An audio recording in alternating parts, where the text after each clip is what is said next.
పిఠాపురం స్థానిక కత్తులగూడెం కమిటీ హాల్లో బహుజన పార్టీ కాకినాడ జిల్లా general secretary Khandapalli Lovaraju Visakha steel ప్లాంట్ను ప్రైవేటీకరణ చేయడం వ్యతిరేకిస్తూ రామ్ జీ గౌతమ్ ఆధ్వర్యంలో డిసెంబర్ 1వ తేదీన జరిగే బహుజన ధర్నాకు అన్ని నియోజకవర్గాల్లో నుండి పిఠాపురం చేరుకుని కార్యక్రమాన్ని జయప్రదం చేయాలని కోరారు. విశాఖ ఉక్కు కర్మాగారం ప్రైవేటీకరణ చేయడాన్ని కేంద్ర ప్రభుత్వం వెంటనే నిలుపుదల చేయాలని, విశాఖ ఉక్కు కర్మాగారాన్ని సెయిల్లో విలీనం చేయాలి లేదా ఇనుప ఖనిజ గనులకు కేటాయించాలి అన్నారు.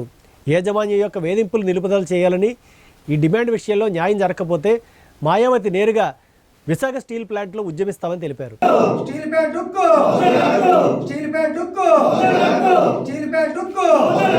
జై భీమ్. నా పేరు కండవెల్ లోవరాజు. నేను బహుజన్ సమాజ్ పార్టీ పిఠాపురం నియోజకవర్గ ఇన్ఛార్జు మరియు కాకినాడ జిల్లా జనరల్ సెక్రటరీ. ఈరోజు మీడియా మిత్రుల ద్వారాగా తెలియజేసింది ఏంటంటే, ఈ రాష్ట్రంలో వైజాగ్ స్టీల్ ప్లాంట్ని గత ప్రభుత్వం ప్రైవేటీకరణ చేస్తానన్నది. ప్రైవేటీకరణ చేయన కుదరదని చెప్పేసి ఆ రోజు చంద్రబాబు నాయుడు గారు, పవన్ కళ్యాణ్ గారు కూడా దాని మీద చాలా తీవ్రంగా ఉద్యమం చేశారు. అలాగే బహుజనులు కూడా చాలామంది చేశారు. అలాగే స్టీల్ ప్లాంట్, అలాగే మన కార్మికులు కూడా చాలా తీవ్రంగా దాని మీద ఉద్యమం చేశారు. అప్పుడు ఈ ప్రైవేటీకరణ చేయకుండా ఆపిన ఘనత బహుజనులు, కార్మికులు. ఆ రోజు ఏదైతే ప్రతిపక్ష పార్టీ ఉన్నదో అది కూడా ఆపడం జరిగింది. అందుని కాబట్టి మళ్ళీ ఇవాళ వాళ్ళ ఓట్ల గురించి, వాళ్ళ గద్దెకెక్కడానికి స్టీల్ ప్లాంట్ ప్రైవేటీకరణ చేయకూడదు అని చెప్పేసి వైసీపీ ప్రభుత్వం ఖండించింది. మళ్ళీ వీళ్ళు అధికారం వచ్చిన తర్వాత స్టీల్ ప్లాంట్ వర్గీకరణ చేస్తానని కంకణం కట్టుకుంటుంది.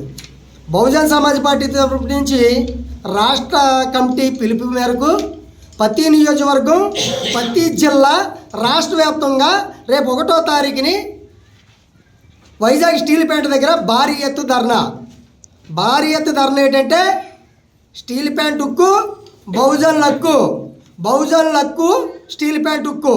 అంతేని కాబట్టి ఇది ప్రైవేటీకరణ ఆపుకుంటారా, బహుజనులు ఒక విధి విధానాలు చూపించాలనే దాని గురించి బహుజన్ సమాజ్ పార్టీ రాష్ట్ర కమిటీ మాయావతి గారు పిలుపునిచ్చారు.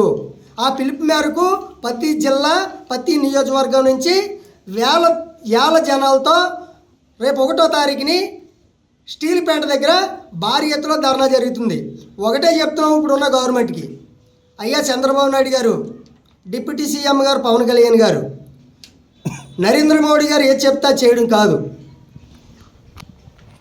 రాష్ట్రంలోనే అది పెద్ద ఫ్యాక్టరీ, అది ఒకటే ఉంది, చాలామంది చేశారు.